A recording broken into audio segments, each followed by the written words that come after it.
business. Before we get started, networking is such an important part of this event.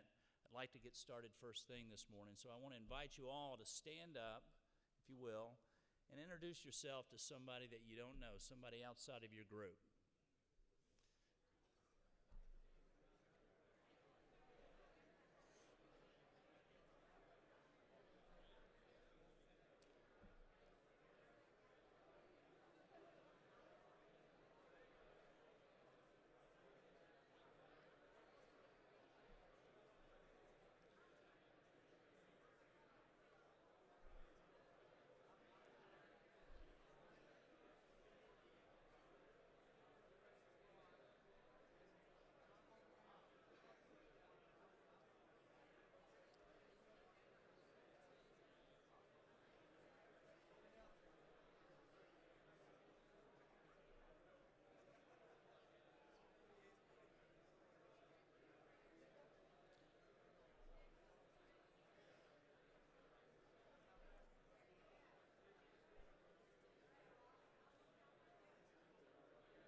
All right, I may have lost the audience.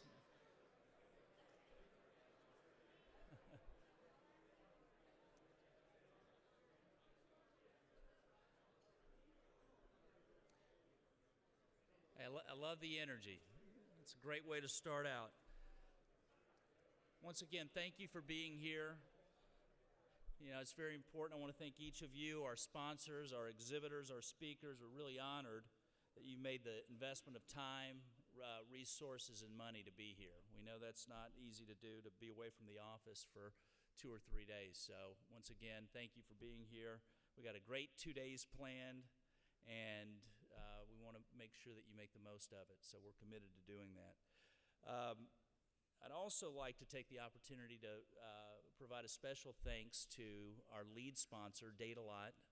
Every year, Josh, Noah, and Paul are quick to step up to support the event and to raise their hand to host everyone. So make a point to go by and visit DataLot while you're here.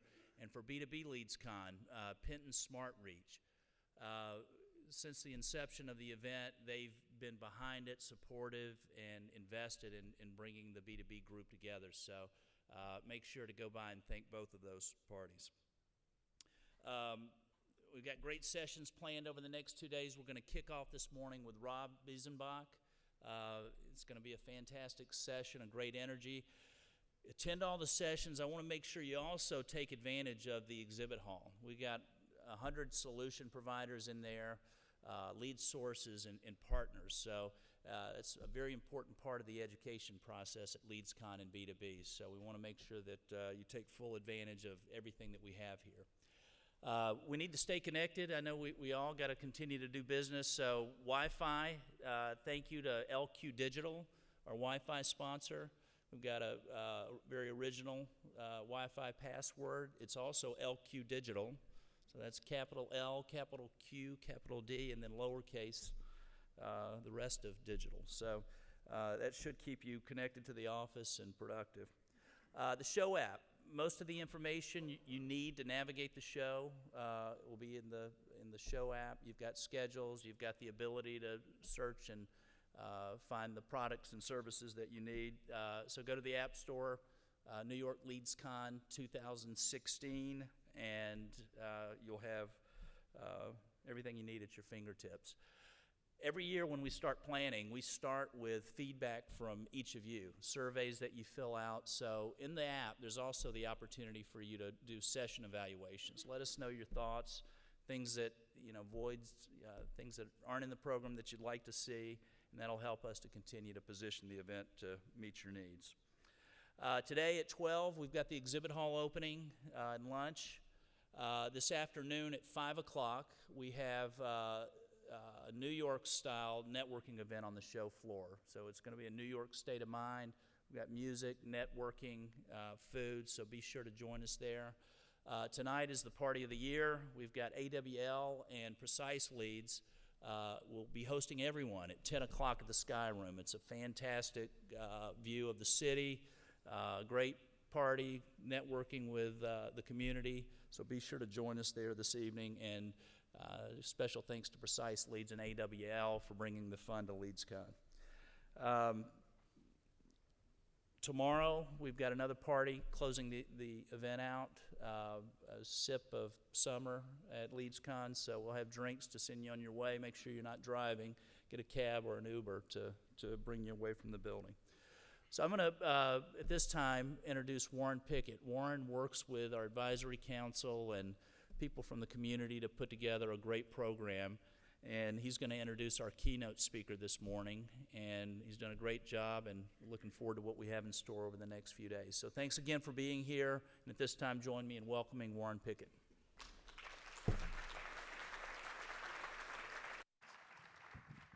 Well, good morning, everybody. How are you?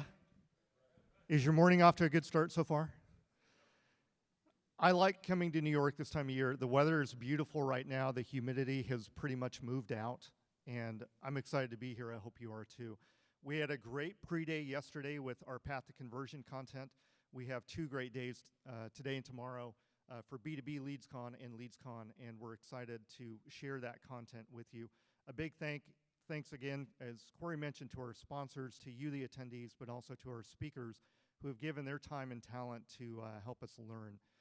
We have a great day today full of education, full of fun, full of networking, capped off by the terrific party tonight. If you haven't been to our party in New York before, please come tonight. Stop by the sponsor booths to get your passes because it really is a great event. And it's rooftop, so you'll be able to enjoy the weather, get out of the hotel for a little bit, and come join us for a drink. Our first keynote this morning is somebody who is going to be talking to you about the power of storytelling. And I'm very excited to bring him up on stage. I'm excited because he has a very interesting background. I want to make sure that I give you his story and give him his due. So I'm going to read his introduction to you. Rob Biesenbach is fighting to put an end to the dull, ordinary communications. He's been working independently for more than 15 years, helping corporate clients cut through the clutter to engage customers, employees, and other audiences. He's a former VP of Ogilvy PR. He was also a press secretary for the Ohio Attorney General and a nonprofit and association executive. Rob was also a Second City-trained actor and improviser. He lives in Chicago. He's appeared in nearly 200 stage and commercial productions. He brings the worlds of business and acting together in his workshops and his books. And those are helping people to become more skilled, more confident communicators so they can enjoy more success in life. Please help me give a warm welcome to Rob Biesenbach. Thank you, Warren. Thank you, Warren, and thank you to all of you. Storytelling has been compared to the signal that stands out amidst the noise. That is, in this era of information overload, stories manage to cut through the clutter and provide meaning and clarity. And I think this analogy works just as well for the discipline of storytelling itself, at least corporate storytelling, because there is a lot of noise out there about storytelling and not a lot of signal. A lot of hype and not a lot of clarity, even about the simple things like, what is a story? And how do you go about finding and shaping and telling a good story? And I don't know about you, but I feel personally bombarded as a marketer, as a communicator, bombarded with information about storytelling. It seems every time you turn around, there's some new expert, some study, some conference speaker telling us all about the power of storytelling and exhorting us to tell more stories on behalf of our companies and our brands and ourselves. And amidst all that noise, I find there's not a lot of clarity. So there's a lot of confusion, even among professionals such as ourselves. I find people fall into one of 2 categories when it comes to storytelling. There are those who are completely intimidated, and they think, or confused, like, oh, storytelling is for the experts. It's for poets and songwriters, or the kind of person who can, keep you on the edge of your seat with a well-spun tale. And to this group, I would say, relax. It's not as complicated as you think. I think anybody can learn to tell a good story if you've got the right tools. Now, at the opposite end of the spectrum, and more dangerously, is this person, the self-proclaimed storytelling expert. There's nothing that you can tell this person about storytelling that he doesn't already know. And I'm here to tell you that there's a lot of things being passed off as stories these days that are not stories. So a quote from Steve Jobs is not a story, even if that quote is overlaid over a pretty picture of a sunset on a beach. A customer testimonial may or may not be a story. An example, an anecdote, certainly a fact sheet is not a story. Stories, real stories, contain certain fundamental, almost universal elements that give them their power. So what I want to do this morning is to clarify and demystify the storytelling process and to give you some simple tools you can use to find and shape and tell better stories. And if you can be a better storyteller, I think there's no limit to what you can do. You can strengthen your reputation in the marketplace, you can build trust with existing customers, and you can win new customers. So this is how it's going to go today. We're going to talk about what makes stories so powerful, because I think if you know a little bit more about why stories work, you'll be better able to make your stories work. And then I'm going to give you a simple 3-part structure that you can use right away to start putting together your own stories. We're going to talk about the role of emotion. And for those of you who were here for the pre-conference yesterday, the Path to Conversion conference, you saw Tim Ash cover this very well yesterday about how emotion trumps logic when it comes to decision making.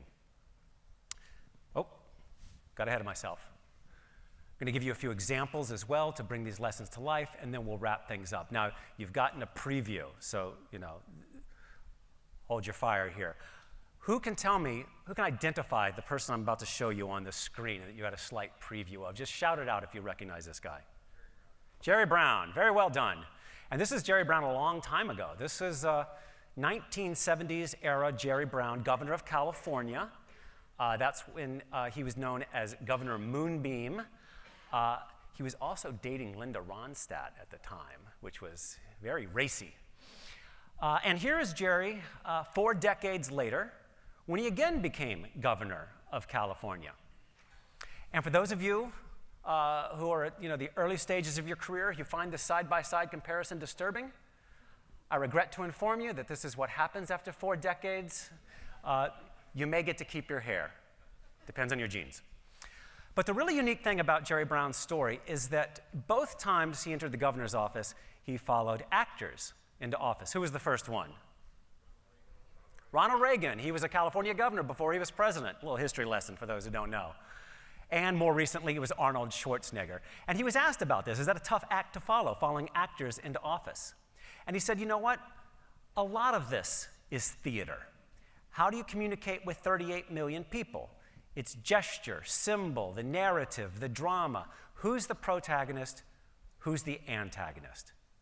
So storytelling, theater, the world of performance. This is a theme that's going to come up again and again this morning, because I happen to believe that if you want to learn to tell great stories, what better model than the world of show business, which is the source of some of the most entertaining and certainly the most popular stories in our culture. I always tell my clients, stop looking at other businesses, try looking at show business, or at least look outside your business. I work with a lot of law firms. I say, don't worry about what other law firms are doing. Most of them don't know what they're doing. Look to somebody outside your industry. Look to a business-to-consumer company for creative ideas. And speaking of that, there is this tension between B2B and B2C. There's always this question about, is it harder in a B2B environment to tell good stories? And I would say yes, it's probably a little more complex. The stories may be a little harder to find. The characters may not resonate. It's one thing if you've got Quaker Oats doing a commercial, it's a snowy day and the family's gathered around the breakfast table enjoying a hot bowl of oatmeal. And it's another thing if you're a company that makes machine parts for other companies that sell bigger machines. So yes, it's complicated. But the same principles are at work. And it's funny, when I Google B2B marketing, because I try to keep up on this, because sometimes clients will say specifically, I want you to address storytelling in a B2B environment. And I'm like, am I missing something? Because I've had B2B clients and B2C clients. I'm a B2B person myself. I sell my services to businesses. So I'm like, is there some magic I'm missing? First page of Google results, B2B marketing, somebody says this: while consumers choose products based not only on price, but on popularity, status, and other emotional triggers, B2B buyers make decisions on price and profit potential alone. Another one said that emotion has no place in the B2B selling process. Does anybody believe that? Yeah, it sounds pretty crazy to me.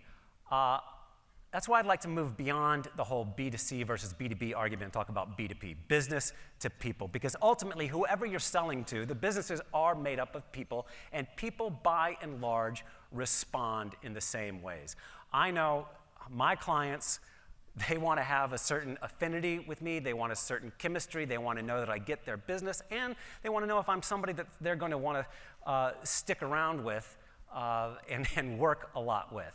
And also, do I value the same kinds of things? So, and stories are a great way to bring those values out. So, what makes stories work? There's a nature and a nurture argument. On the nurture side, we're raised on stories, bedtime stories, fairy tales, fables, cartoons, and we're immersed in them all of our lives. Americans spend $10 billion a year going to the movies, 35 hours a week on average watching TV. How many of you watch fewer than 35 hours a week of TV? See, very busy, very sophisticated crowd. Imagine with how little TV that you watch, how much TV some of your fellow citizens must watch in order to bring that average up to 35. It's quite a bit. I'm one of those people. I leave the TV on as sort of background noise. Video games, another source of great stories, a $15 billion industry, and of course, live theater draws legions of passionate fans, 8 shows a week. But it goes deeper than that. There's also a nature argument. Our brains are apparently hardwired for stories. And study after study after study shows that stories have a unique effect on the brain.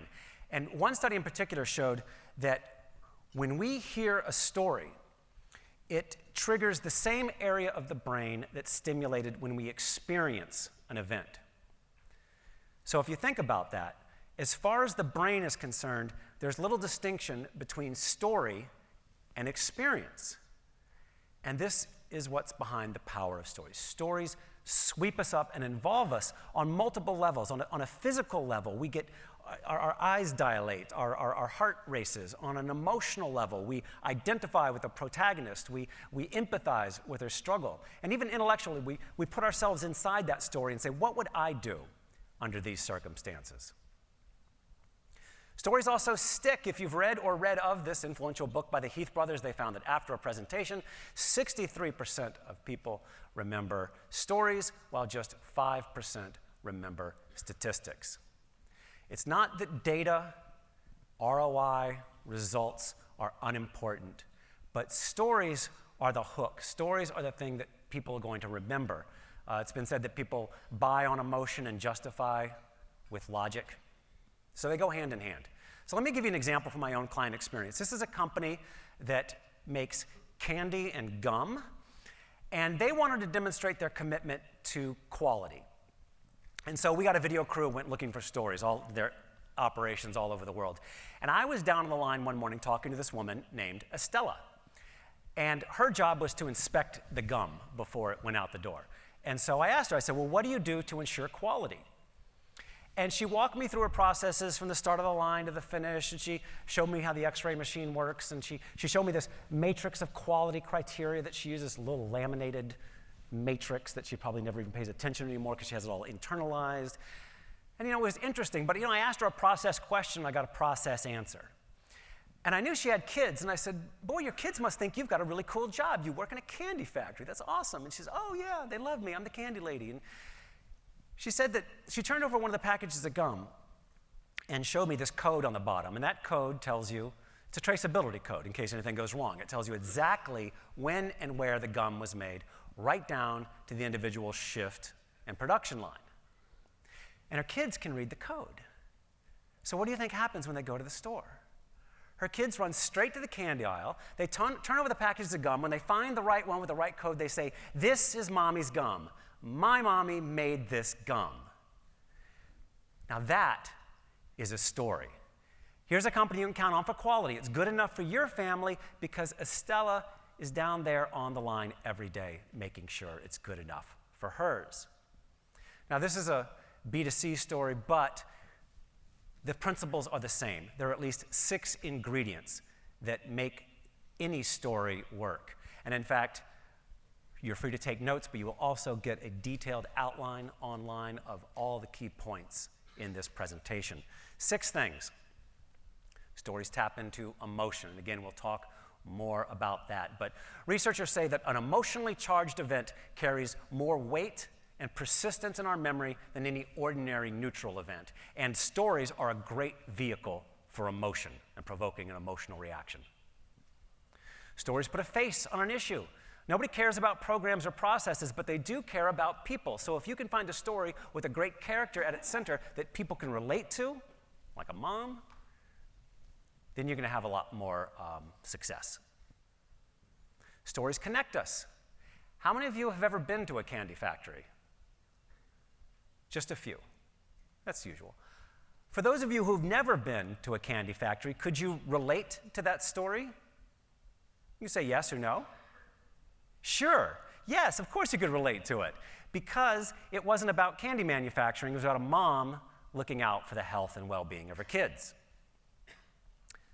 Stories also humanize us. When we tell a story about ourselves, or even the stories we choose, it says something about who we are and what we value. And stories raise the stakes. Again, this is not about candy manufacturing. It's not about error rates or production processes. It's about kids and family and health and safety and love and apple pie and mom. So stories raise us up out of the everyday and the mundane to these higher values that bring us all together. And finally, a great show business concept is show, don't tell, and this is one of the best things that stories do. I call it Match.com syndrome. And if you've ever been on one of these dating sites, just take my word for it, every profile pretty much reads the same. Everybody describes themselves in the same way. They say, I'm funny, I'm intelligent, I'm adventurous. Would that were true. But if you're going to show instead of tell, instead of saying you're funny, be funny. Instead of saying you're intelligent, talk about the last book you read. Instead of saying you're adventurous, show me a picture of the whitewater rafting trip you took. All of those things taken together are going to tell a much more convincing and credible story about who you are than any of these claims you make about yourself. Because we are not objective about our own stellar qualities. And yet we do this all the time, as individuals, as companies, as brands. I'm reliable, I'm resourceful, I'm creative.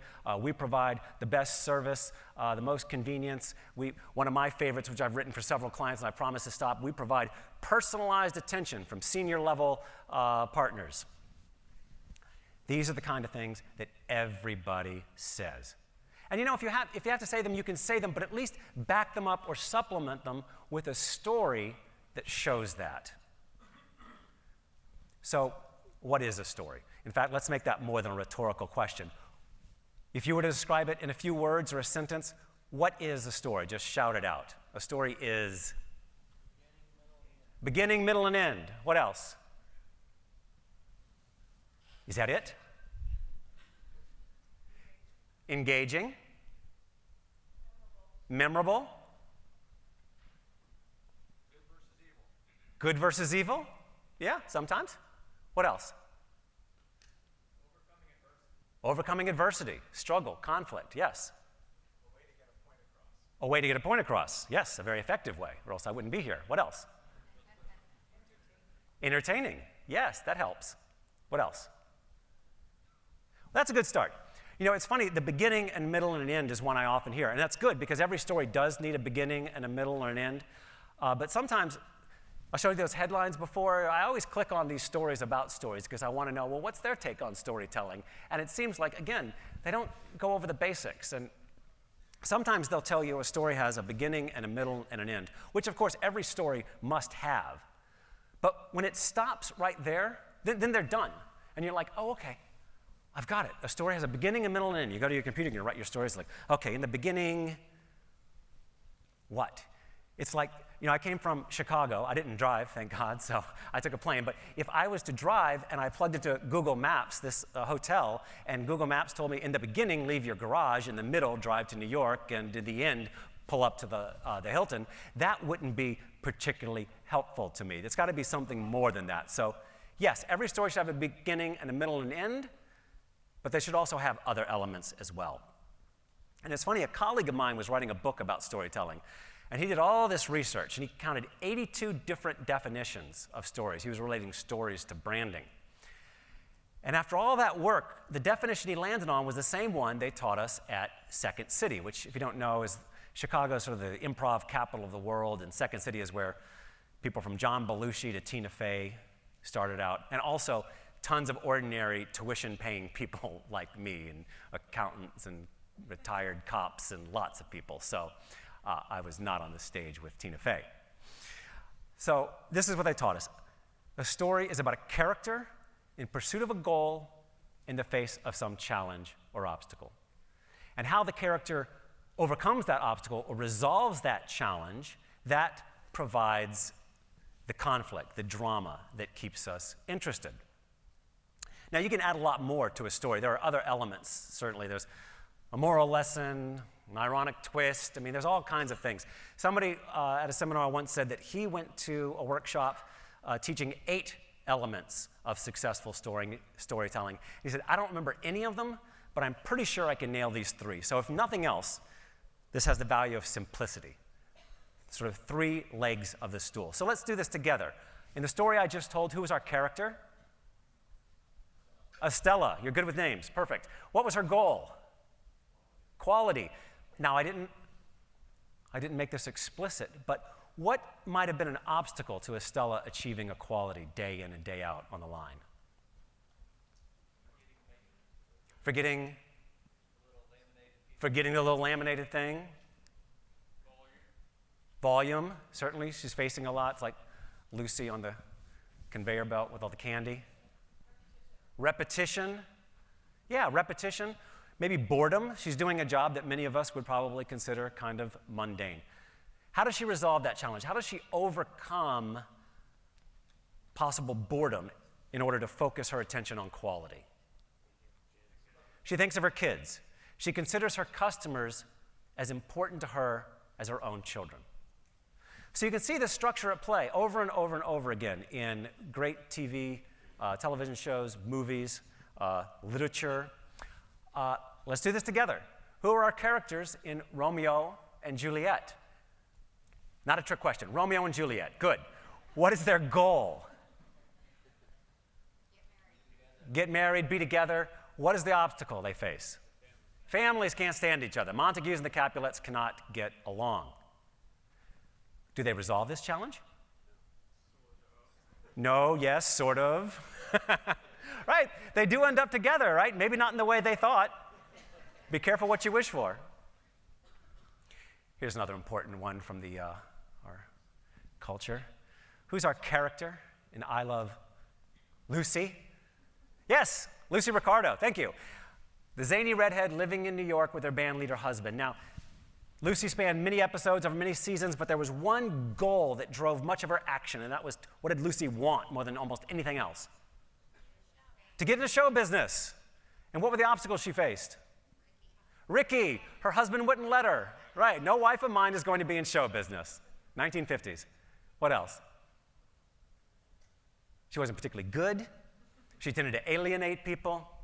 So, as your homework, I encourage you, it may destroy your ability to enjoy great TV and movies, but look for this structure at work. You will find it at the base of almost every great story, with the possible exception of an occasional foreign film that is often not so much about something, but just sort of about a generalized experience. But when we're telling our stories, we want to have these elements. So when you're thinking about, well, how do I tell a story? You think about, who's my audience?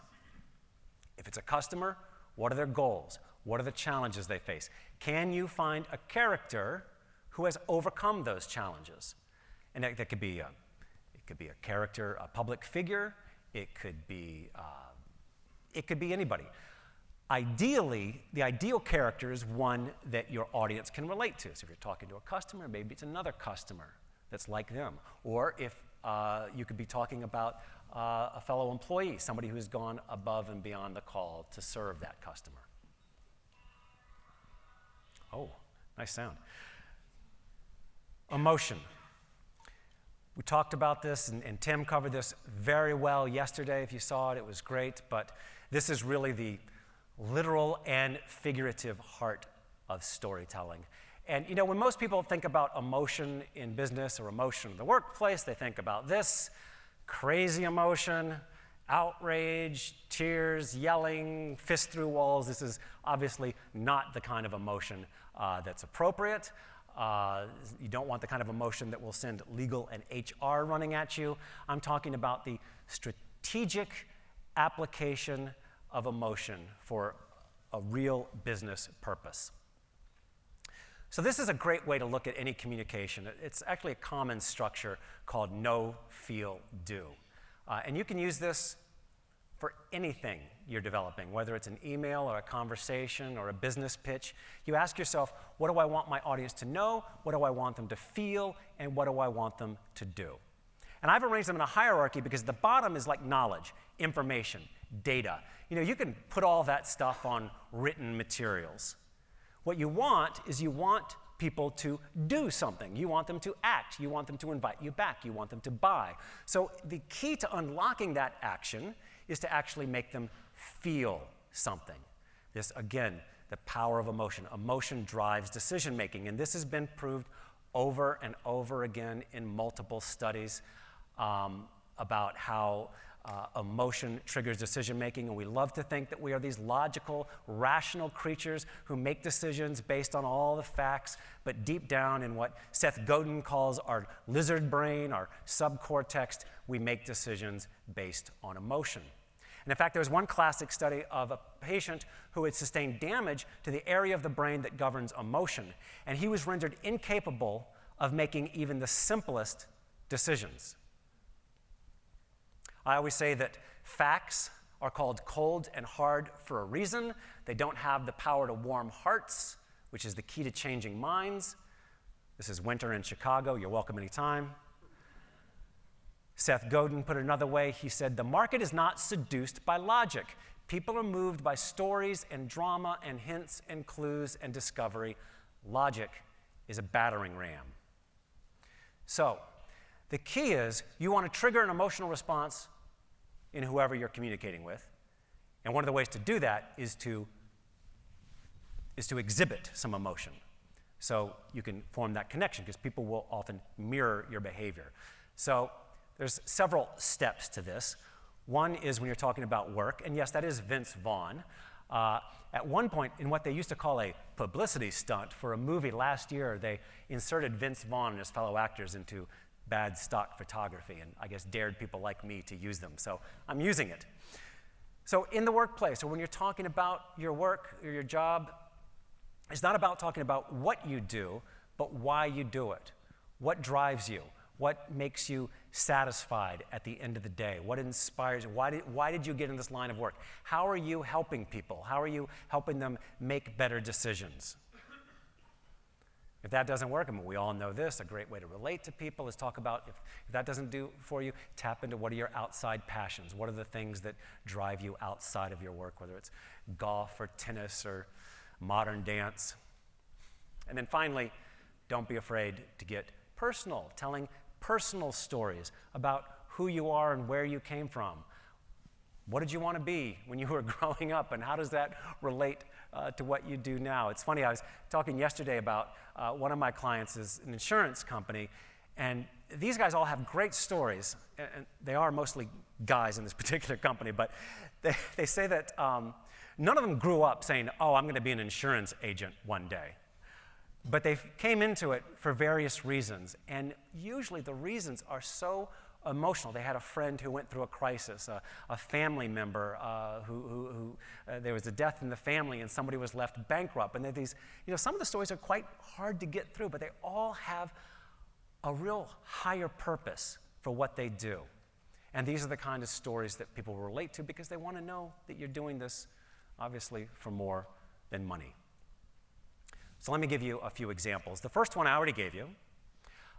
With Estella and the Candy Factory, our goal actually was an internal goal. We wanted to align the whole company around the idea that quality is job one. So whether you're on the factory floor or you're up in the front office in a suit and tie, everybody's responsible for quality. But of course, this message could have been used just as easily in a consumer-facing way. It could have been a great commercial.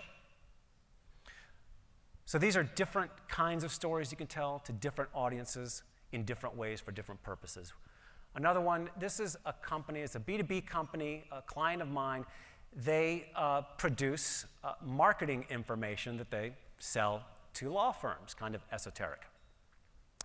And the head of sales, they were having their big national sales conference, and she wanted to make a number of points to the audience at the annual sales meeting.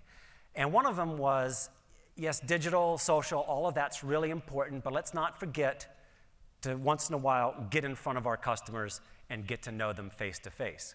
And one of the challenges she faced, an executive, is people would say, well, what do you know about sales? You're up there in that ivory tower. When was the last time you went on a sales call? So we came up with this story from her past when she first started selling. And she said that she was actually petrified of making cold calls. And that meant literally going to office doors, knocking on their doors and asking for their business. So what she would do to psych herself up, she would, when she gets to an office building, she took the elevator all the way to the top floor because she knew after the first 2 or 3 doors got slammed in her face, it'd be too easy for her to flee and just spend the afternoon at a coffee shop. So she started at the top and worked her way down. And it's just a very simple story, and it was enough to make people go, okay, she's walked a couple of miles in our shoes, let's give her the benefit of the doubt. It helps break down those walls. And this is an example, not every story has to send people rolling on the floor laughing. It doesn't have to bring tears. Sometimes a story just has to give that gentle nod of recognition. And I find stories everywhere. I find them on vacation, which is always fun. But a few years ago, my wife and I were at the Grand Canyon. And like all of our beautiful Western spaces, the Grand Canyon is as dangerous as it is beautiful. Millions of people from all over the world come there, people with all different language abilities, fitness levels, appreciation for risk, and they get into trouble. The Park Service pulls about 300 people a year out of the Grand Canyon, rescues them because they don't pay attention to the warnings. And warnings are everywhere. They say, don't get too close to the edge, stay on the trails, bring food, bring water, wear protection from the sun, understand the effects of altitude. It's everywhere you go, you see these messages. But again, that's kind of like the clutter, the information overload. We're very warning fatigued. Very few of us, if you travel a lot, pay attention to the pre-flight safety instructions when the plane is about to take off.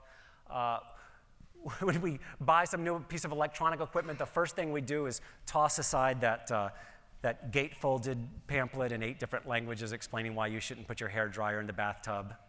So how do you get this message to sink in?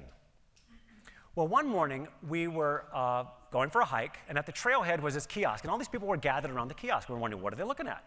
And so we got to the front of the line, and here's what they were looking at. It's a poster, a simple flyer posted on the kiosk, telling the story of a young woman named Margaret Bradley. Margaret was 24 years old in top physical condition. She ran the Boston Marathon in a little over 3 hours, which is a really good time. A few weeks later, she came out to the Grand Canyon. She got into trouble, got separated from her partner, and ended up dying alone near the bottom of the canyon of dehydration. And it's obviously a very gripping story. They give you the details. They put you in her shoes. Could you run the Boston Marathon? They put a face on the issue. They show you a picture. And Margaret could be a best friend or a daughter or a sister. And it's heartbreaking. And it makes you think twice about, well, okay, maybe I should just check that map again and make sure I bring an extra bottle of water. Now, we don't all deal in life and death circumstances in our daily businesses, but this is all about showing people the consequences of their action. Very often we're talking about following a particular procedure or process, and people say, well, why? Well, if you explain to them the consequences, they might better understand, and they might be more likely to follow it.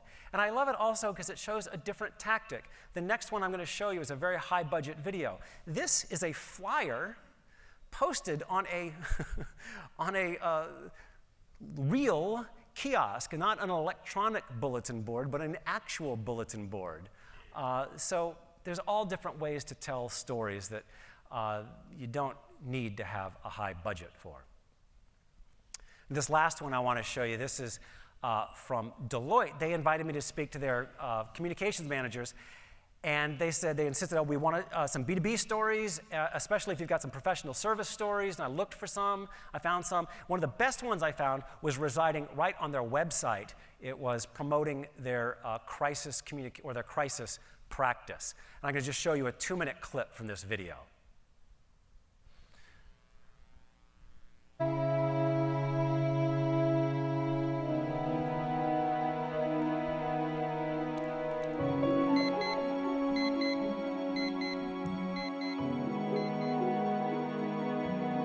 Today is a day like any other. You'll set priorities.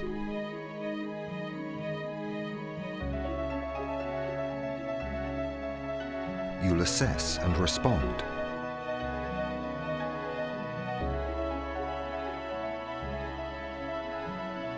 You'll evaluate the marketplace. And you'll create opportunity where no one else is looking. Because today could be the day when the clouds roll in.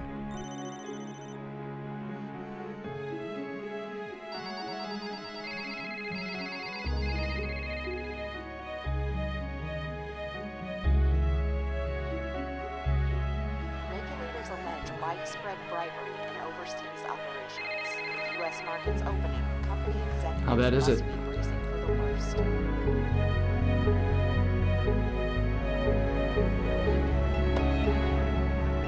Today could be the day that wolves circle around.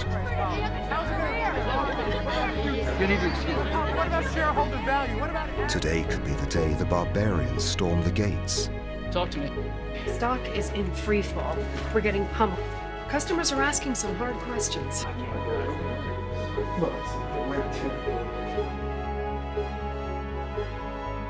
Your job doesn't change in a crisis.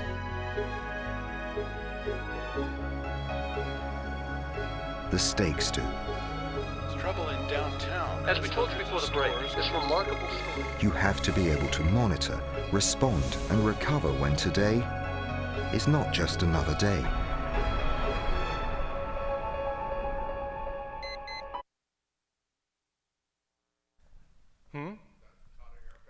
No. That was a made-up crisis, a financial fraud crisis. But I love that story. I love it for a number of reasons. First of all, it's beautiful and cinematic.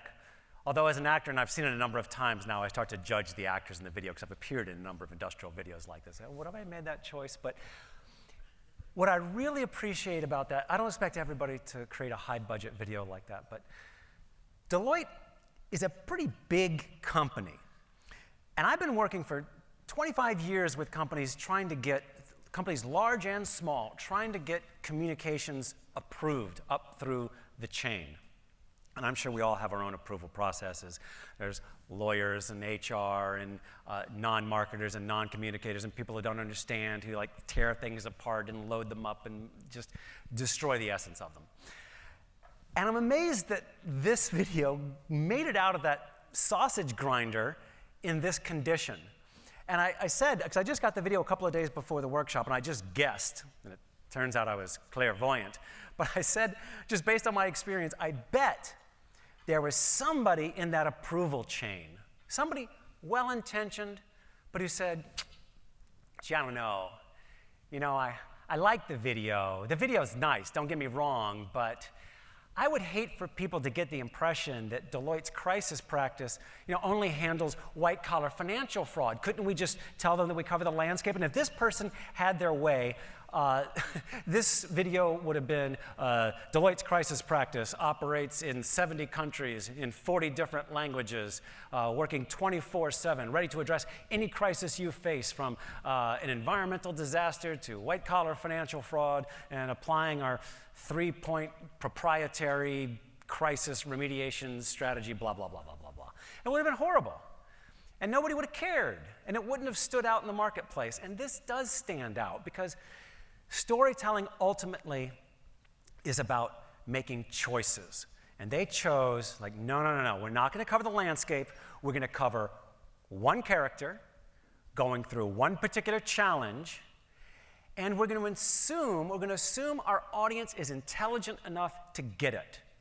That even if they've never, had this kind of crisis or don't expect to have this kind of crisis, they would say, oh, well, maybe Deloitte's the kind of company I would want to work for. And you go to their website and you see, oh, they do cover the landscape of crises. Because you could still relate to that video, right?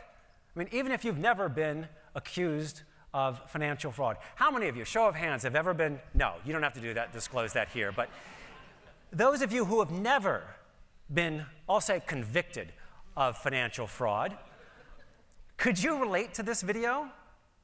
Could you relate to this story? Yes? Why? What were the elements of the story that drew you in and you found relatable? The family? Yes. I love the scene where the mom's guiding the children away. Just, please, don't look at Daddy's shame. What else? What else made this relatable to you? Crisis happen when you're waking up, just like any other day. Yeah, you wake up, God, the alarm goes off, and you think, oh, God, what's happening now? What else? It's not as bad as it could have been. He could have died that day. Well, okay. Yeah, well, you're an optimist. Glass half full. He didn't die. He's probably, going to Sing Sing for 10 to 15, but, well, maybe not Sing Sing, probably one of those nice places in New England with the low fences. Anything else that resonated with you, this video? All kinds of elements. We've probably all been in the room when all the phones go off at once. And you're like, uh-oh, what's going on? The feeling of your life kind of spinning out of control, being under attack. The worst is, his friendly corner news guy, now taking his picture. He's probably going to sell to BuzzFeed or something. It's very sad. But again, that's what storytelling is all about, is creating stories that we can relate to. And then not only having the courage to choose, but also the discipline to stand by those choices in the face of all the people, the lawyers and others, who are going to want to water down your message or load it up with a bunch of qualifiers that make it no longer interesting or valuable. So, a few final thoughts about storytelling. Less is more. Less in two ways. Less time. The shorter your stories are, the better, probably the safer they will be.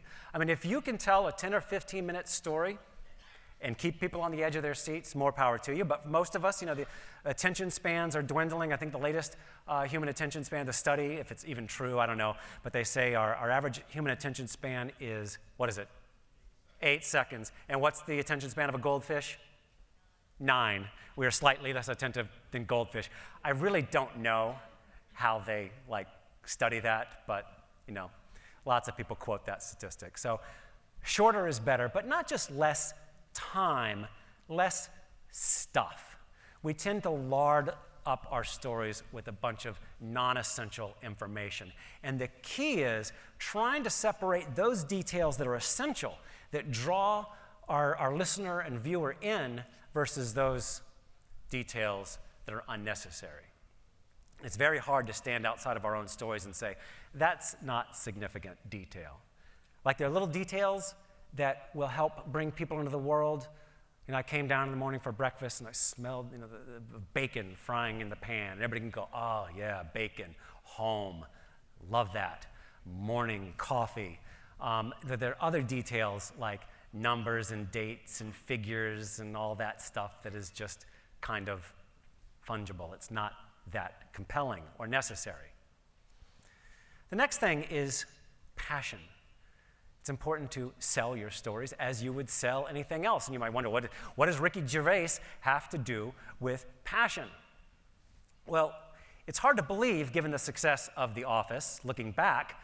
Back then, when he was pitching the idea, it was actually a pretty radical concept. He was promising, it wasn't quite the Seinfeld parody of a show about nothing. It was actually worse than that. It was this mashup of conventional sitcoms with this growing reality show genre and putting them together. And so you got the shaky handheld camera and the interviews to the camera. And at the center of it, if you've ever seen the British version, was going to be this jerk.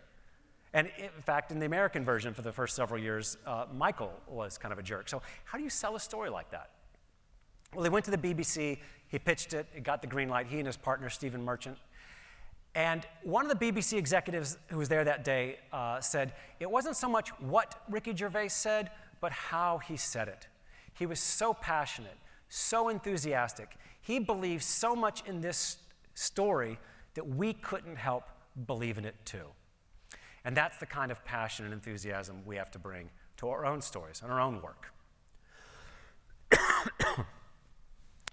Next is be original. I do a lot of speeches for corporate executives, and very often they'll come to me and say, I've got a great story I want to tell. And I say, well, oh, great, where'd you find it? So I found it online. I said, let's try to find another one. Because if you found it online, it's a pretty good chance that everybody has heard it. And it's probably not true. You hear the same stories over and over again. The ship in the lighthouse. Do you know that story? 2 ships in the night, one you move, no you move, and one turns out not a ship, but it's a lighthouse. And I didn't tell it right, but that's okay. Oh, and there's the starfish story. Starfish story is famous, famously bad. Somebody's walking on the beach and a child is, there's all these dead starfish or dying starfish, and a child throws a starfish back in the water, and the old man says to the child, why are you doing that? And so I'm saving the starfish. And he says, you can't save them all. And the child says, well, yes, but I can save this one. It's, very heartwarming story, I'm sure. It's been told a million times in different versions. Sometimes it's an old man and a little girl. Sometimes one of them is Jesus. I mean, there's all kinds of different versions. You can find them in needlepoint framed on eBay, I'm sure. But, nobody wants to hear that stuff. So be original with your stories. We are our stories are us. This is how we stand out in the marketplace. So that points to the importance of always be looking for stories. I found that one story on vacation. I've always got my antenna up. That story about Ricky Gervais, I never find myself in the position of having to Google like story on passion in the workplace. The Gervais thing wasn't like some Business Insider article headlined 10 things Ricky Gervais can teach us about passion in the workplace. I found it because I happened to be reading a New York Times Magazine profile of Ricky Gervais, and within that 3,500 words was 2 simple paragraphs relating this anecdote, and from there I built this story. And as far as I know, nobody else is telling it. So go looking for those stories. Always be aware. And of course, it helps to have a filter. I mean, if you're just looking for any old story, your story should be focused. When you tell a story, it should be for a specific purpose. If you have a goal, you want to illustrate your message with that story. Otherwise, you'll see stories everywhere. And finally, don't be afraid to get personal. Like I said earlier, stories have a great way of humanizing us. People like working with humans, I've found. And a story is a great way to bring your personality to life, who you are and what you value. And telling a personal story has the extra bonus of it's pretty much guaranteed to be original. Now, there are some people that tell you never tell a personal story. You should not talk about yourself. You end up like this guy. But I hope we all know the difference between telling a story that's all about us and how great we are versus a story that talks about an experience we had, a challenge we faced, how we dealt with it, and that conveys a relatable lesson to other people. And I work with a lot of executives who are fearful, frankly, of opening up, whether it's modesty or false modesty or just thinking they might look vulnerable. I always encourage them to mine your personal experience. I encourage everyone to mine your personal experience for your stories. Stories are the best way to bring out who we are as individuals. So I encourage you all to be bold and take risks in your storytelling, to express yourself freely, to do it with passion, energy, and enthusiasm, and ultimately, that is the key to creating long-term connections with your customers or whoever you're talking to, connections that will create long-lasting relationships, that will help build your reputation, sell more product or services, or whatever your goal is. Thank you very much.